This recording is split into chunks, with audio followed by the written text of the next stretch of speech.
Welcome to Living the Smarter Science of Slim, where we provide a scientifically proven lifestyle for long-term health and fat loss by eating more and exercising less, but smarter. Eat smarter, exercise smarter, live better. I am so ready for that. Hey everyone, Jonathan Bailor coming at you with another bonus Smarter Science of Slim podcast. Truly a joy to welcome today's guest onto the show because this is an individual who not only do I respect professionally, but personally has just been a great beacon of light in my own life. One of the early supporters of the Smarter Science of Slim, which is just wonderful. He is the celebrity personal trainer. He is doing all kinds of great work. He's been creating custom workouts and personal training with celebrities and everyday people for nearly 20 years. His clients range from Dr. Oz to Olympic medalists to just 10-year-old kids learning to appreciate their own health. He's the creator of the Fit Pack DVD series. He's been in all sorts of media, co-authored and written chapters in the popular You Book series, and he's just an awesome guy. His website is joelharperfitness.com, and the man is Joel Harper. Joel, welcome to the show. Hey, Jonathan. How you doing? Hey, I'm doing great, Joel. It's absolutely a pleasure to have you on the show, brother. How are things? Going good. Going really good. It's nice to be on the show on July 4th of all days. I know. We're recording on July 4th. Well, Joel, let's back up here for a second. One of the key reasons I wanted to have you on the show was you have had such a profound and mainstream impact on the fitness and health world, and it's such a crowded arena. Can you tell us a bit about your story and how you rose through the ranks, for lack of better terms? Well, I luckily moved to New York City in high school, which I love this city. There's always something going on, and it really exposed me to a great variety of people. And when I moved here, I got involved in the modeling industry, and that kind of easily made it a great segue to get into training and helping people get in amazing shape, which, you know, in a modeling career, you got to be in good shape or you're not going to get work. So they kind of went hand in hand, and I love teaching at gyms, and I love helping people, take their workouts to the next level and, you know, really accomplish those dreams and get in the best shape they possibly could. So that kind of is how it got me started, and I just got addicted to doing it. But my parents kept saying, oh, you got to go back to business school, you got to finish your, schooling and blah, blah, blah. So I went to business school at NYU, and I started working for a money management firm, and I liked doing that, but I didn't love it. And I know how quick time goes by. So I segued out of that and started training and helping people get in great shape every day. So.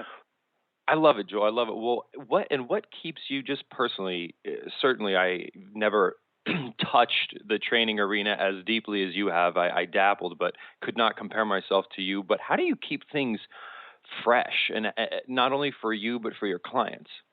I'm always taking classes. I'm always learning, and there's always something new and different out there. So I'm always a perennial student. So I always love taking classes and learning from other people and things that I forgot, and just mixing it up in variety. And in New York City, the weather's always changing, so you kind of got to use that to your advantage. By when it's great weather, you can go out there, and when it's not, you got to climb up a 60-story building. You got to use what Well, Joel, for the individuals out there who are considering maybe working with a trainer, what would you say are some of the key things to look for, maybe like the top 3 things to look for when looking for a trainer, and the top 3 things to watch out for? First off, you have to like the person, but not so much. You want to like them, but you don't want to love them because you don't want to get distracted by their personality and other factors. You want to make sure that they're in really good shape. It's like a dentist. You wouldn't go to a dentist who had no front teeth and their teeth are really crooked. So you want to go to a trainer who's in really good shape, because if they're in really good shape, they obviously know what they're doing. And then after that, you want to make sure they're breaking up your workouts and they're listening to you. I ask my clients questions every single workout, because the body has moods just like the mind. So every day there's something different going on with your body. If you slept on one side of your body all night long, if you ate too late last night, if something's going on with your knee, your trainer needs to know that stuff. Every one of my clients, I know everything about their body, because a lot of people have muscle imbalance, and any trainer needs to fix that and balance your body out so that you have a well-balanced body so that you can do everything. And you always want to leave a workout feeling energized and tension-free. You don't want to feel like, oh, my God, I'm completely beat up. I don't want to do anything else the rest of the afternoon. So your trainer should always leave you feeling energized and completely tension-free. Joel, I love what you said about ensuring that you're working, or let's use a better phrase, because that was a great example of you wouldn't go to a dentist that has no front teeth. And it seems like quite often we see individuals in the fitness industry whose physical manifestation does not seem to represent adherence to the very guidance they recommend. Why do you think that is so common? It's common everywhere. There's therapists who can't get their lives together, and it's just they ended up in that field. A lot of people got into training because it's easy. It's a great way to make quick money. You can create your own schedules. There's some very good perks about it. So, just like with any business, you get, a wide variety of people in it. Some are, great at it, and some are not so good. So I want people to I get emails all the time from people who do my DVDs, and they're like, oh my God, I love your DVDs. Do you know somebody in my area? Because my trainer, doesn't push me or doesn't, get the results that I get from just doing your DVDs. So you really want to find somebody who listens to your specific goals and helps you with those goals every single workout. Because training's expensive, whatever city you're in. It costs a lot of money. So that's why I recommend people, if they don't, have a huge amount of money to spend on it, to do workout DVDs, because you can do them, in the comfort of your own home, and you can work out with some of the top trainers. And Joe, I love how you mentioned your specific goals, because I can imagine you've seen, maybe opposite is not the right word, but kind of the opposite problem, where here you have a man or a woman who is a genetic anomaly, meaning they can achieve dramatic fitness, aesthetic fitness results, potentially even sitting on the couch, but like they're eating not so well, they're doing potentially terrible form exercise, and they still get ripped up just because they're blessed genetically. And then they become a trainer and they want to say, well, clients, you should just do what I do and you will see results like I do. Do you see instances where that happens as well? I do, and it doesn't. That's why that's key, as what I said before, is listening to the client. The trainer has got to be a good listener. With all my clients, I don't project onto them. It has nothing to do with me. It has all to do with them, their body, and their personality type. Then, at the same time, Jonathan, I ask them questions throughout the whole workout. I work on a number scale from 0 to 10. 0 means you don't feel it very much. 10 means you really feel it, because everybody's face is different. Some people will make a face, like at a number 4. Some people will make a face at number 8. So in order to give them a really good workout, I need for them to understand the number scale and to spit it out during the entire workout. And it also goes with their eating, with their sleeping, with their water intake, with their attitude, because I want my clients, not only to be in great shape, but I also want them to enjoy it, but I also want them to join all the other hours they're not with me. Because if they're not enjoying their life, they're not a happy client, then I really didn't do my job. Joel, that is such a critical distinction that I really appreciate you making, because it seems that one of the most common, if not the most common, approaches to people getting educated on how to exercise is to go to the gym or go to some place where people exercise, to find someone who looks the way they want to look and to say, what do you do? And then think that if they parrot that, they will get the same results. Right. Yeah, it doesn't always work that way. Sometimes it does, but sometimes it doesn't, because we have all different metabolisms. Everything's different about every one of us. We're all very unique. And so what my goal is to try to get my clients to figure out their body type, their moods. Some people it makes them feel really good working out in the morning. So they work out in the morning and it's great for their day. Other people cannot stand working out in the morning. They're very lethargic, and it's just not the right time for them. Some people, it's great to work out in the middle of the day. So my clients I help them figure out what works best for them. You can't read it in a magazine. You can't read it in a book. You have to figure that out yourself. Some clients work out great in the evening, and it makes them sleep really well. I have another client. He will miss his appointment, and he'll try to reschedule in the evening. He'll work out in the evening. He'll be up to like 2 in the morning. So he's got to work out in the morning, and I can't tell him that. He tells me that, and then I help him figure out exactly what's best for him. No magazine. That's why I get emails and questions all the time saying, hey, when's the best time? When's the best time? The best time is when is right for you and your body. Joel, I You literally used a phrase that I think I went on a tirade about a few weeks ago, which is people asking you or people asking me or people asking anyone who's in this industry, is X good or bad? And certainly there are things which, are is taking heroin good or bad? It's bad, but there's a huge gray area in there. And when people say is X good or bad, it seems like we should really flip that around and say, well, have you taken X? Did it take you closer or further from your goals? And if you ask that question and you look to yourself and you look in the mirror, you can really answer your own question better than anyone else ever could. Exactly. It's about honesty and just being true to yourself. How much water did you drink? A lot of people, when I get them to verbalize it, they're like, oh, my God, I did great on water. And I'm like, okay, good. What number? Like, a 9 or 10. And then like a few minutes later, they're like, wow, I thought about it, and it's really more like a 4. I didn't drink much water yesterday at all. They just get habits and patterns of spitting out information, and I help them become really truthful that they get the results that they want. And Joel, how being in New York City, working with celebrities and actors and yada yada yada, there's certainly a lot of hype and glitz and glamour and this new thing and this new thing. How much do you see of that really being helpful? And like, yes, for example, a year ago you started doing this new thing and it's revolutionized your clients' actual results versus potentially just being a distraction, and if folks can just stick to basics, just like where have you found the most success? I have found the most success in consistency. Consistency is the key. I look at it like brushing your teeth. The more you brush your teeth, the better it is for you. I mean, you can't overbrush it. You can't underbrush it. You can't just brush your teeth on Saturdays. There's going to be new fads out there. What I do think what it does, with all the glitz and the celebrities, it gives people role models, and it gives them goals, and it helps them see, what it looks like to be beautiful and in amazing shape. So it puts it out there. So then it helps people achieve what they want to achieve just by visually seeing it. It's great to be at a party with really smart people, and they're fun to talk to. It makes me like, oh, my God, I got to go home and read this book. I got to watch this movie. I got to go do that. So it puts you in that environment. So I think that's great about it. I think it's great that there's new fads and there's new stuff coming out because people like doing new stuff. They like, mixing it up. They like variety.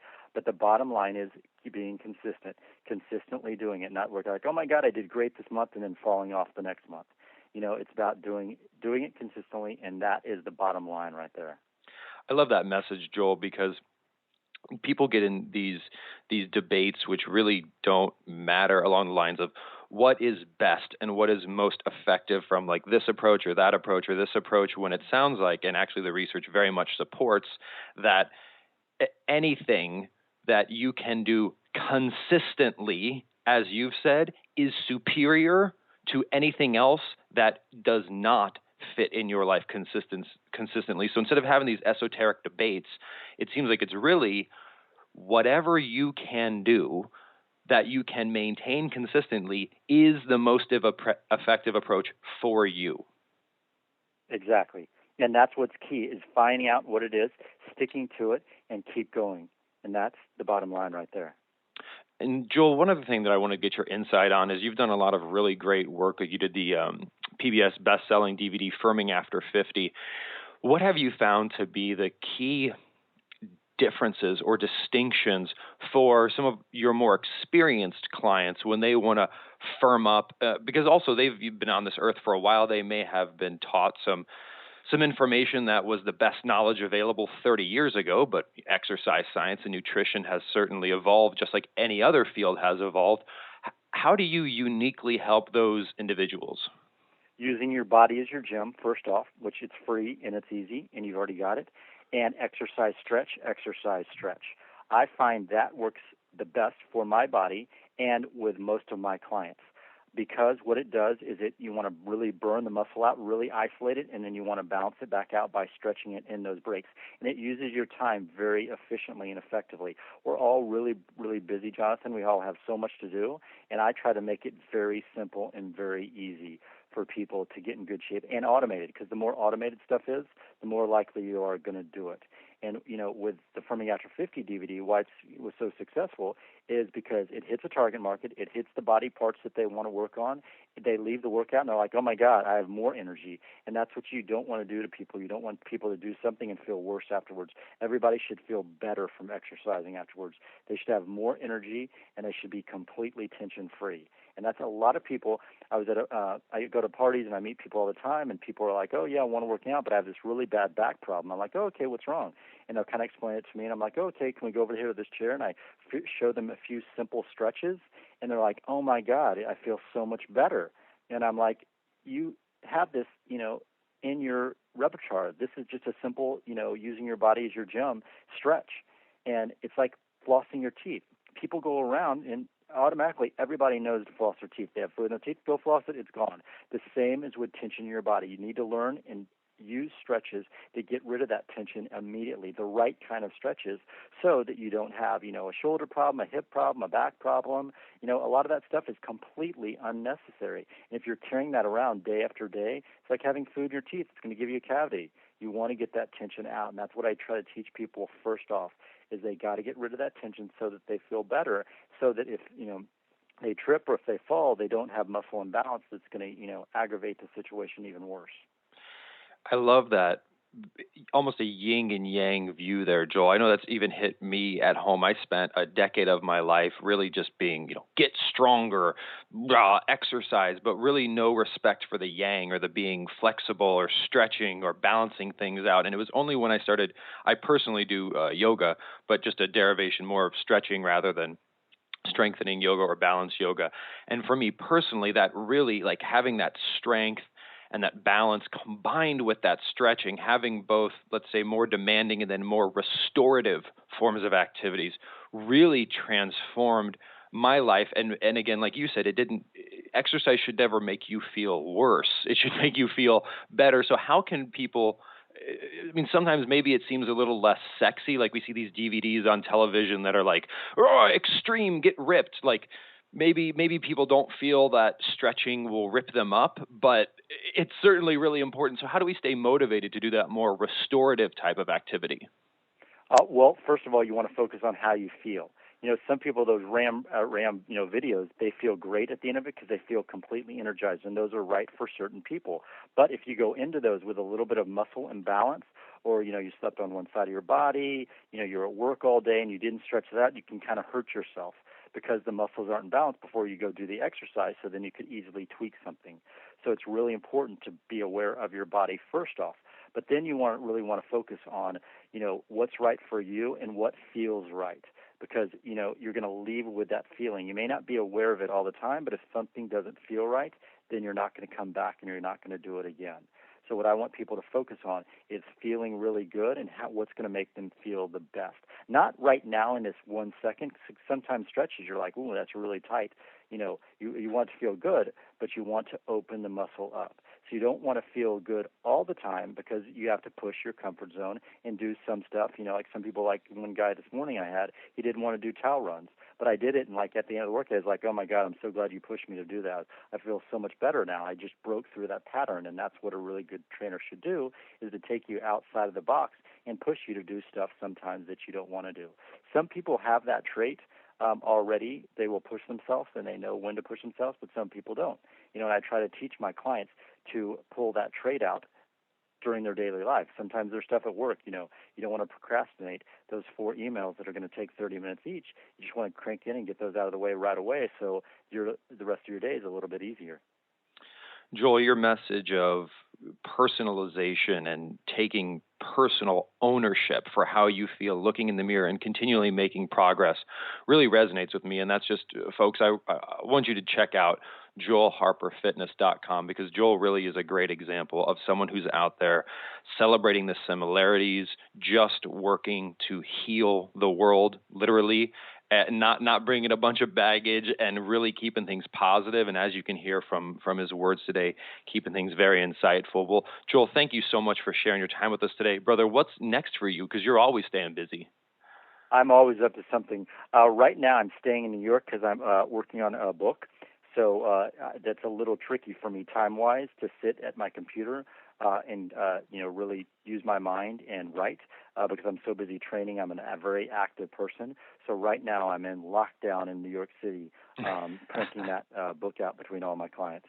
I love it, Joel. Well, I am certainly excited to see the next book from Joel Harper. And folks, again, like I said, please do check out Joel. He has been a wonderful supporter and a great friend for years now. And his website is joelharperfitness.com. Joel, it's been an absolute pleasure, and I hope we can do it again.